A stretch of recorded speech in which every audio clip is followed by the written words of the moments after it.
పెళ్లి చేసుకొని ఇక్కడికి వచ్చి పడ్డా. ఓకే అక్క అంటున్నాడు తమ్ముడు. అన్నింట్లో సక్సెస్ అయినా.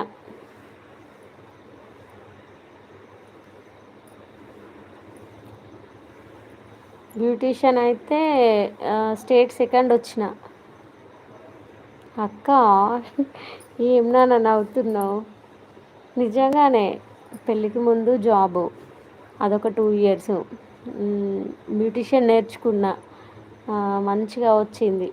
స్టేట్ లెవెల్లో వచ్చిన. సర్టిఫికెట్స్ అవన్నీ అవన్నీ ఉన్నాయి సర్టిఫికెట్స్ కూడా. నేను ఓన్గా షాప్ అయినా పెట్టుకుంటా అంటే వద్దు అన్నాడు. మళ్ళీ తర్వాత ఫ్యాషన్ డిజైనర్కి అప్లై చేసిన, దాంట్లో సక్సెస్ అయినా. స్టిచ్చింగ్ నేర్చుకుందామని వెళ్ళిన, స్టిచ్చింగ్ వచ్చింది. కానీ నేను ఇన్ని చేసిన కదా, దీంట్లో ఏది కూడా ఇప్పుడు చేయట్లేదు. జస్ట్ బావకు బాక్స్ పెడుతూ, వంట చేస్తూ, అంట్లు తోముతూ, బట్టలు ఉతుకుతూ ఉంటున్నా. అక్క అయితే మనం బ్యూటీ పార్లర్ పెట్టేద్దాం. నేను